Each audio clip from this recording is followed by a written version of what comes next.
என்னமா நடந்துச்சு அப்படியே சொல்லுங்க.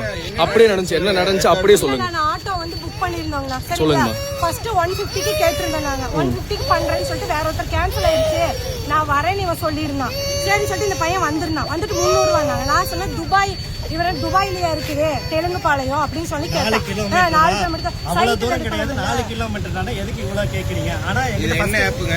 ஓலா ஆப் பேசினார் வந்து 150 ரூபாய்க்கு தான் ஓகே சொல்லி தான் வர சொன்னேன். நான் 80 ரூபாய் கேட்டுச்சு. 150 ரூபாய் கொடுத்து வாங்கினா அநியாயத்துக்கு தான் ரேட்டு போடுறாங்க. சைக்கிள் இருக்கிற காடி 150 ரூபாய் தரேன். நான் தரேன்னு சொல்லிட்டேன். நான் வந்துட்டாரு. அப்புறம் இங்க வந்துட்டு கேன்சல். அப்புறம் கேன்சல் ஆயிடுச்சு, நீங்க நான் தான் வரேன் அப்படின்னாரு. அப்புறம் சரி வாங்க அப்படின்னு சொன்னேன். சரி வாங்கன்னு சொன்னா அவர் 150 ரூபா சொன்னாருன்னு சொன்னேன். அதுக்கு அவரு நான் வந்து பார்த்துட்டு சொல்றேங்க. வந்து பார்த்தோம்னா 300 ரூபா அப்படின்னாரு. 300 ரூபா எதுக்குன்னா 4 கிலோமீட்டர் தான் இருக்குது, 300 ரூபா சொன்னா எப்படின்னா அப்படின்னு சொன்னேன். அதுக்கு 4 கிலோமீட்டர் அப்படின்னா துபாயிலேயே இருக்கு, பக்கம் தானே இருக்குது, என்னன்னா 300 ரூபாய்க்கு என்னடா இருக்குது அப்படின்னு சொன்னேன். சரி கேன்சல் பண்ணீங்க. சரி இங்க போய் அங்க நின்று சுத்தி நின்று நீ மயிராடா இப்ப கேன்சல் பண்ணுவீங்க, துபாயில போய் கேன்சல் பண்ணுவியா சொல்லிட்டு வாய் பேசிக்கிறேன். பொண்டாட்டி அடைக்கிறீங்களா அப்படின்னு யாரு அதெல்லாம் தவறு. ஒரு 100 200 500 அது உன்னோட உரிமை.